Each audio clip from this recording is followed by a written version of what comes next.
Dad, would you please help us? Let me guess. The basketball? Who threw it on the roof this time? Hey, family! Time to come inside for worship! Do we have to quit now? I wanted to try a few tricks that I learned from basketball camp. Yes, son. Tomorrow will be soon enough. Let's go. Hey, Mom, what are we going to talk about tonight at worship? I want to tell you a story. 2, actually. It will help us understand the Fifth Commandment better. Or at least I hope so. What's the Fifth Commandment?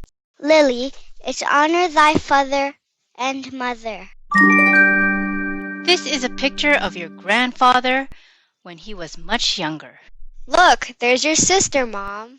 Papa looks so young. What's that ladder doing there? That's what I want to talk to you about. Look at that ladder. Do you see anything wrong? It's really old. Looks like it could fall apart if you weren't careful. Look closer. I think it already had fallen apart. You're right. The first rung looks broken. It sure was. My dad had to be very careful with that old ladder. He couldn't replace it, so he had to stretch to the second rung to climb it. It sure made things hard. What's this got to do with the commandments? The commandments are like a ladder. Well, not that ladder. But they're like a ladder, one that builds on the other. The first 4 talk about our love for God. The others talk about our love for other human beings. If you start at the beginning and get the first one right, all the others will fall into place.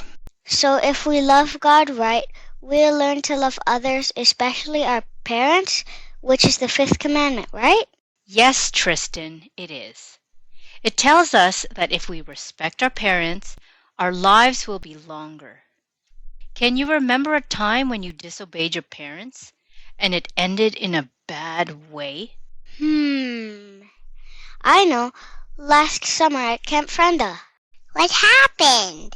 Oh yeah, when Tristan fell into the lake and bumped his head.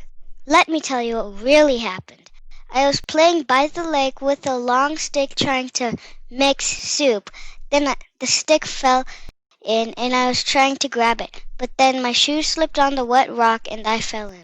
Yes, I told Tristan multiple times not to play close to the water. And what were the consequences to Tristan of not obeying Dad? My clothes and shoes got wet and I bumped my head and scared Dad. We rushed you to the hospital because you bumped your head and lost consciousness.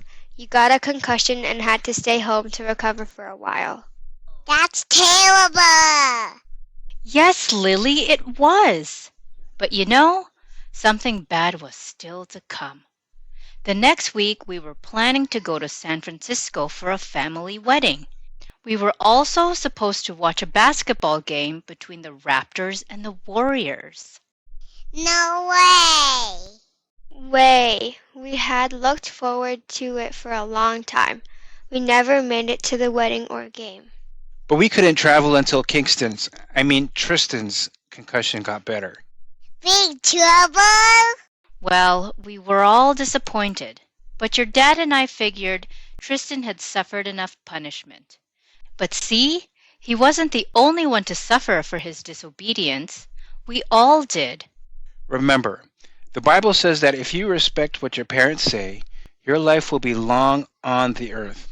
I knew it was dangerous climbing the rocks around the lake and playing too close to the lake, so when I told you guys not to do it, it was to keep you safe. Your parents know a lot about life. Sometimes they have already learned it the hard way. It would save a lot of trouble if children would learn this commandment and ask God to help them obey it. I think I understand better now. Do you have a scar?